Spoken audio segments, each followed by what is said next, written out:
Hello hello everyone.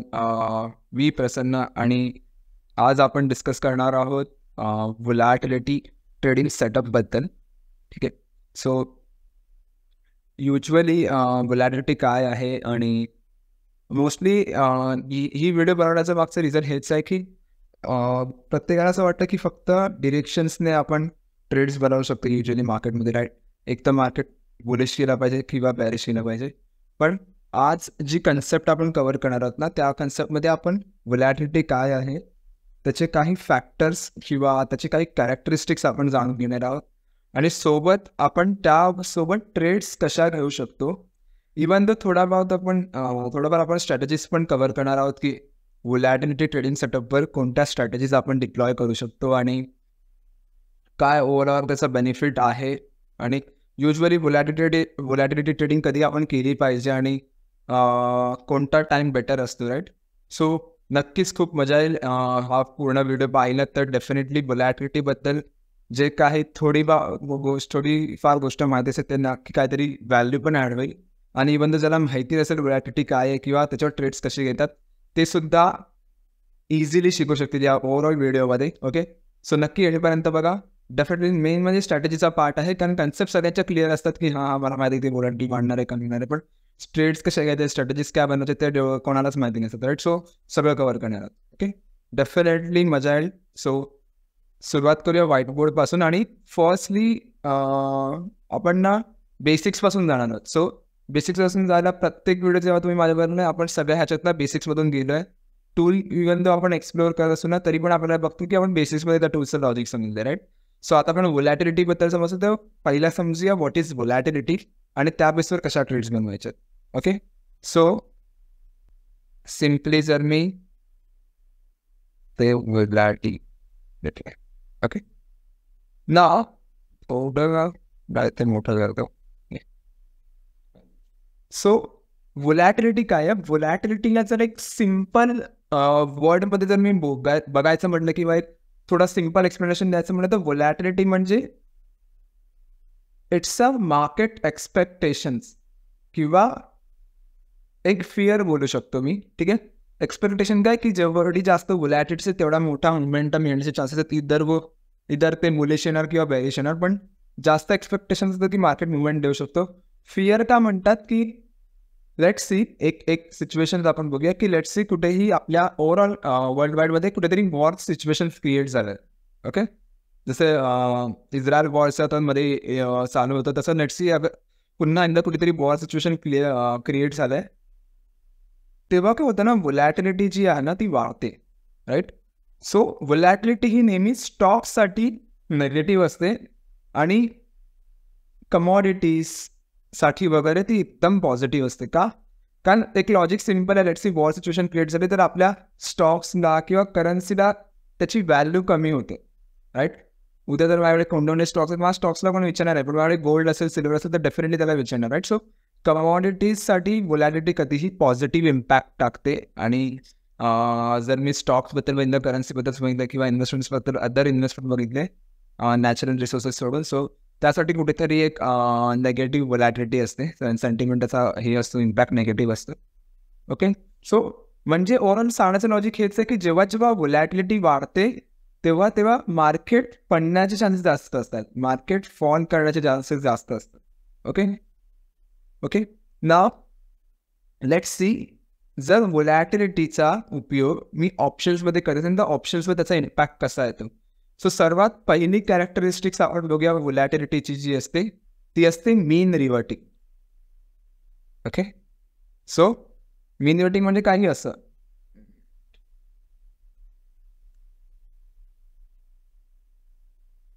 Volatility काही अशी move करते. हो सॉरी, काही अशी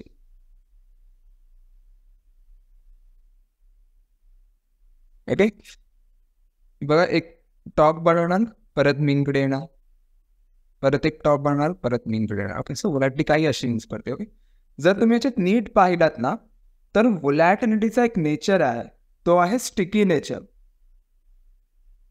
ग्राउंड लेवलला ना व्होलॅटिलिटी जास्त वेळ सस्टेन करते. इथे बघा जर तुम्ही पाहिलात ना नीट तर लोअर लेवलला आहे ना व्होलॅटिलिटी खूप वेळ सस्टेन करते.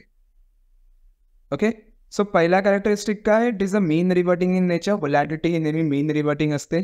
सेकंड काय, sticky in a nature.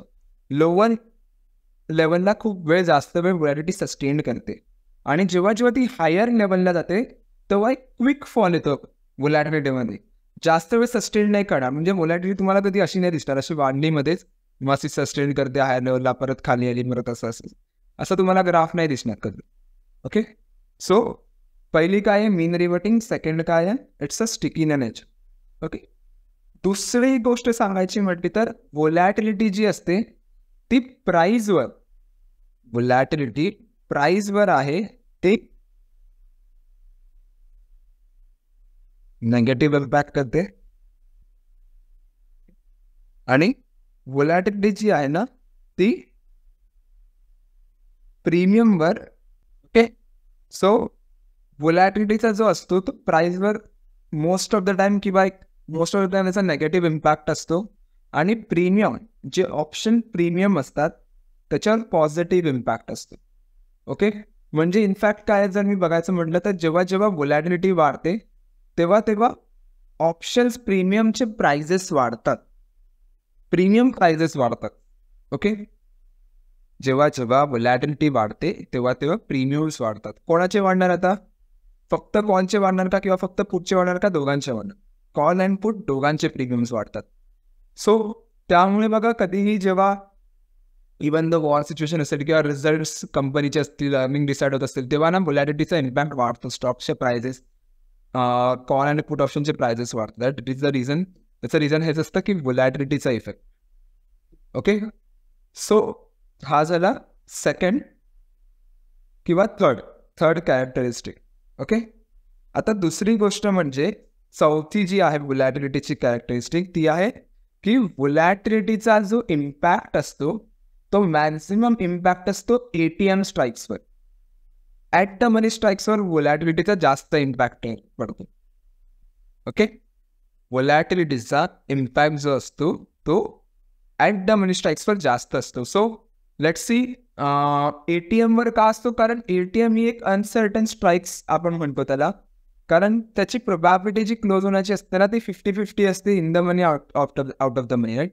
So त्याच्यावर जो इम्पॅक्ट असतो तो वेगळाच असतो. व्होलॅटिलिटीचा इम्पॅक्ट प्रत्येक वेळी इम्पॅक्ट ATMवर जास्त असतो. Okay, now the thing is या सगळ्या हा सगळा कन्सेप्ट सांगण्यापाठचं रिझन हेच आहे अगेन की जोपर्यंत व्होलॅटिलिटीची कॅरेक्टरिस्टिक्स आपल्याला क्लिअर नाहीत ना तोपर्यंत व्होलॅटिलिटीवर ट्रेड कसं घ्यायचं ते क्लिअर नसणार, राईट.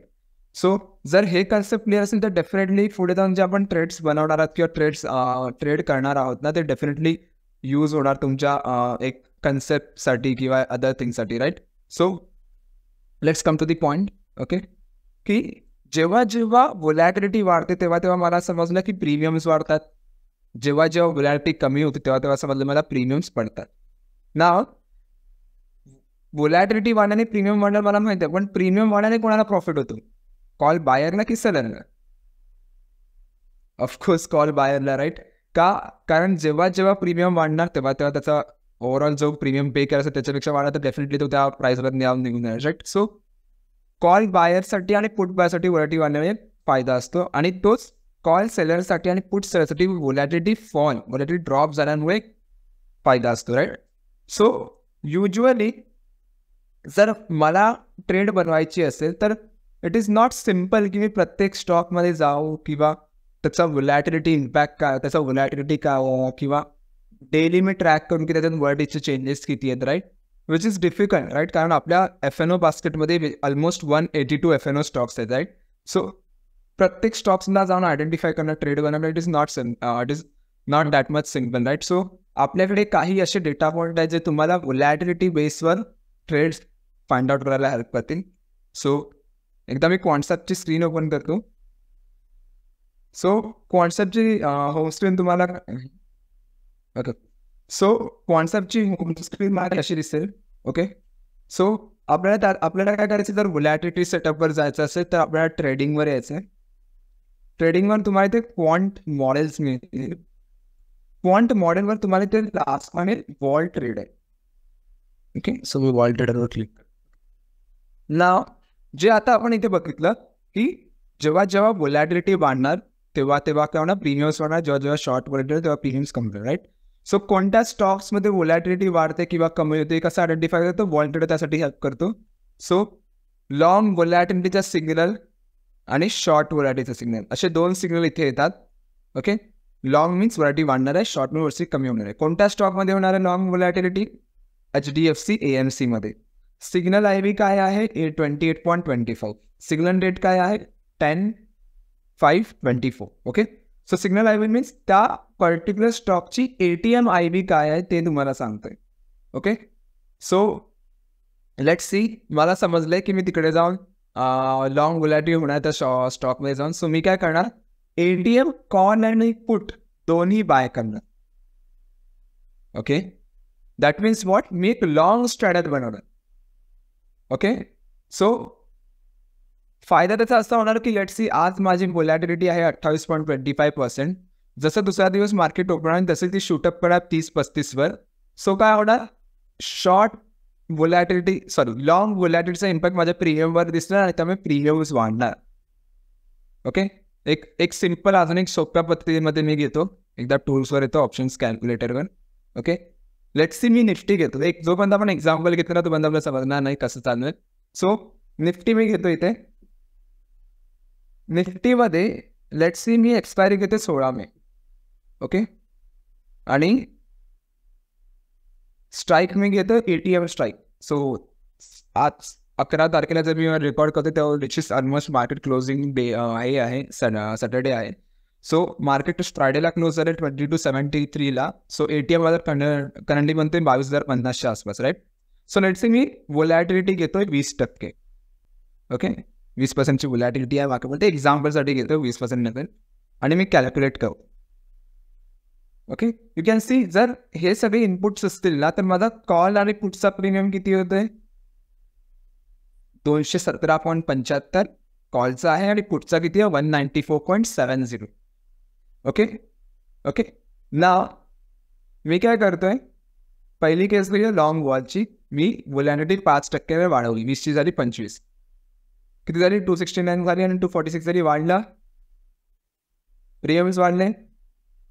आता शॉर्ट वॉलचं एक्झाम्पल, 25ची व्होलॅटिलिटी. आता हे घ्या, 269 आहे कॉलचा आणि 246 आहे पुटचा. आता व्होलॅटिलिटी झाली 15. प्रीमियम्स पडले, फक्त कॉलचे पडले का किंवा फक्त पुटचे पडले का? नाही, त्या दोघांचे पडले, राईट. सो ATMचा इम्पॅक्ट असतो वेगळा, एक ऑलमोस्ट कधीही जास्त असतो जर मी व्होलॅटिलिटीचा बघायला, आणि दोघांवर इम्पॅक्ट सेम पडतो, राईट. सो जेव्हा जेव्हा तुम्हाला वॉल ट्रेडरमध्ये ना लॉंग व्होलॅटिलिटीचा सिग्नल येईल ना, दॅट मीन्स की IB पडणार, तिकडे जर तुम्ही लॉंग स्ट्रॅडल बाय करा, ATM call and put buy करा. ओके, आणि जेव्हा जेव्हा शॉर्ट व्होलॅटिलिटीचा सिग्नल येईल तेव्हा तेव्हा काय करायचं, ATM स्ट्रॅडल सेल करायचं. ओके, सो त्यामुळे काय होणार, जसा IB ड्रॉप होणार, मी कॉल आणि पुट दोघांचा सेल केला आहे. सो जेव्हा जेव्हा शॉर्ट स्ट्रॅडल करू तेव्हा प्रीमियम्स पडणार, त्यामुळे काय होणार, I will be a profitable. माझा शॉर्ट पोझिशन प्रॉफिटेबल असणार. डिरेक्शनची जर भीती असेल तर हेज करून जाऊ शकता, शॉर्ट अँड बटरफ्लाय बनवा चालेल. आणि ट्राय करा की बटरफ्लाय बनवता किंवा शॉर्ट स्ट्रॅडल बनवा तरी चालेल, क्योंकि कारण BTST आपल्याला युजली करायचं, राईट. सो जनरली जर सिग्नल आज आला असेल ना तर आपण तिकडे दुसऱ्या दिवशी जाऊन ट्रेड बनवतो, सेम डे ट्रेड नाही बनवणार आपण.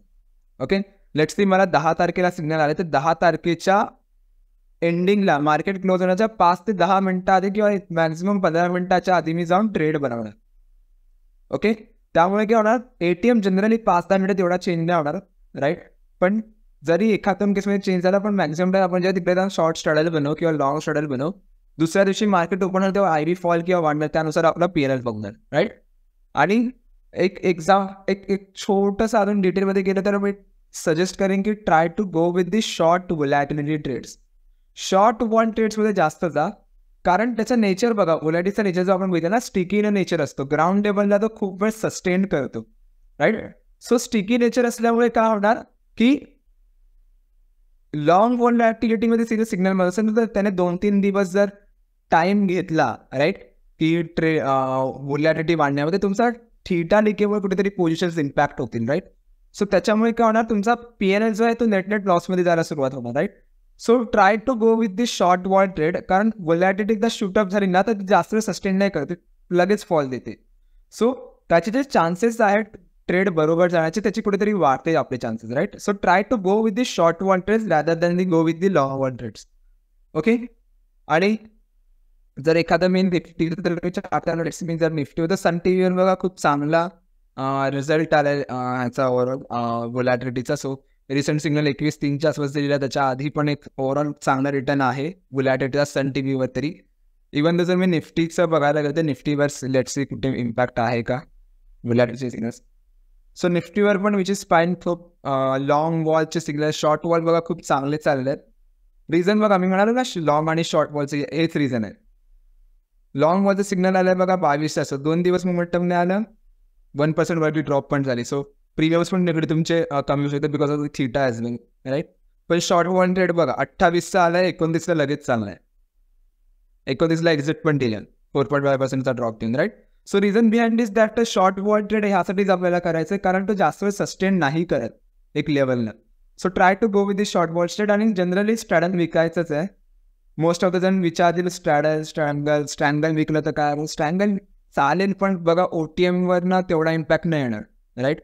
आणि ATMवरच जास्त इम्पॅक्ट, आणि जनरली याच्यातनं डिरेक्शनवर आपण बेट करतच नाही आहोत. So try to go with the short straddle. 1-2 दिवसाची जास्तीत जास्त ट्रेड आणणार, जास्तीत जास्त 3 दिवसाची ट्रेड असणार व्होलॅटिलिटीवर, कारण डिरेक्शनचा रोलच इथे नाही आहे, फक्त व्होलॅटिलिटीचा रोल आहे. So try to go with the short vol trades. आणि 2-3 दिवस बस, 3 दिवसापेक्षा जास्त असेल तर काढून टाका, इवन तर तुमचा शॉर्ट वॉल ट्रेड असेल किंवा लॉंग वॉल ट्रेड असेल. ठीक आहे. आणि थोडं अजून जर मी सांगायचं म्हटलं तर प्रॅक्टिस करावी लागेल, अजून काय नाही, जेवढं जास्त प्रॅक्टिस करणं, कारण व्होलॅटिलिटी ना खूप कमी जणांना ट्रेड करता येते, पण डेफिनेटली एकदा कन्सेप्ट समजले तर खूप चांगला आउटपुट येतो. सो जनरली कधी कधी कंपनीचे रिझल्ट्स असतात. आता जस्ट मी आता रेकॉर्ड करतो तेव्हा इलेक्शनचा टाईम आहे. सो इलेक्शनच्या टायमाला खूप व्होलॅटिलिटी वाढलेली असते राईट. सो त्यावेळेस पण तुम्हाला खूप युजफुल आहे त्या गोष्टीचा. इवन दो जेव्हा डिसेंबरच्या आसपास आहे ना पण रिझल्ट असतात डिसेंबर किंवा आता पण रिसेंटली एप्रिलच्या आसपास रिझल्ट होते राईट, तेव्हा पण युजफुल आहे. सो व्होलॅटिलिटी एक फॅक्टर आहे ज्याच्यातून तुम्ही एक चांगला एक्सपेक्ट रिटर्न पण करू शकता right. So that is the thing. Definitely खूप चांगली कन्सेप्ट आहे, एकदा फक्त तुम्हाला यूज करायचं आहे आणि त्या बेसिसवर तुम्हाला ट्रेड्स घ्यायचे आहेत. ओके. जर काही क्वेरीज वगैरे असेल तर डेफिनेटली कमेंट सेक्शनमध्ये तुम्ही विचारू शकता, टीम आहे तिकडे सपोर्ट करायला. आणि इवन तो जर काही क्वेरीज असेल तर सपोर्ट टीमवर पण ट्रेस करा राईट, की या कन्सेप्टवर ही query. So definitely technical team पण आहे आपली तिकडे, सो ती हेल्प करेल.